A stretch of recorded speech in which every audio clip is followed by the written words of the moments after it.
নেতৃত্ব এটি শুধুমাত্র একটি শব্দ নয়, একটি একটি দায়িত্ব, একটি অনুপ্রেরণা এবং সম্ভাবনার জগৎ।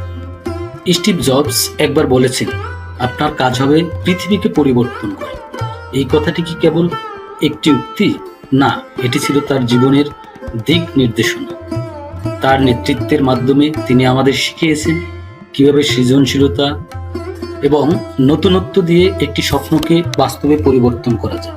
মালালা ইউসুফজাই, যিনি তার জীবনের ঝুঁকি নিয়েও শিক্ষার জন্য সংগ্রাম চালিয়ে গেছেন, তার নেতৃত্ব আমাদের শেখায় সাহস এবং সংকল্পের শক্তি কিভাবে সমাজের পরিবর্তন আনতে পারে। মহাত্মা গান্ধী শিখিয়েছেন অহিংসা একটি শক্তিশালী হাতিয়ার। তার নেতৃত্বের দর্শন আমাদের জানায় একটি সঠিক নীতি এবং দৃঢ়তা কিভাবে বিশ্বকে বদলে দিতে পারে। আপনিও এমন একজন নেতা হতে পারে, সঠিক কৌশল মনোবল দিয়ে আপনার নেতৃত্বের সম্ভাবনা হতে পারে অসীম। আসুন জেনে নেই সেই কৌশলগুলো যা আপনাকে একজন প্রভাবশালী নেতা হিসেবে গড়ে তুলতে সাহায্য করবে। স্পষ্ট লক্ষ্য নির্ধারণ করুন।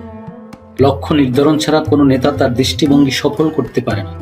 জেনে রাখুন আপনার স্বপ্ন কি এবং সেই স্বপ্নের পথে কিভাবে এগোবেন। 2. দলকে উদ্বুদ্ধ করুন। একজন সেরা নেতা জানেন তার সাফল্য নির্ভর করে তার দলের উপর। তাদের অনুপ্রাণিত করুন, তাদের দক্ষতাকে মূল্য দিন এবং তাদের পাশে থেকে কাজ করুন। 3. ব্যর্থতা থেকে শিক্ষা নিন। মনে রাখবেন, ব্যর্থতা একটি নতুন সুযোগ। নেলসন ম্যান্ডেলা বলেছেন, আমি কখন হারি না, হয় জিতি না হয় শিখি। নিজের দক্ষতা উন্নত করুন। একজন নেতা সবসময় শিখতে থাকে। নতুন নতুন দক্ষতা অর্জন এবং নিজের উন্নত করার মাধ্যমে আপনার দল এবং সমাজের জন্য আরো মূল্যবান হয়ে উঠতে পারে। 5. কৃতজ্ঞতা প্রকাশ করুন।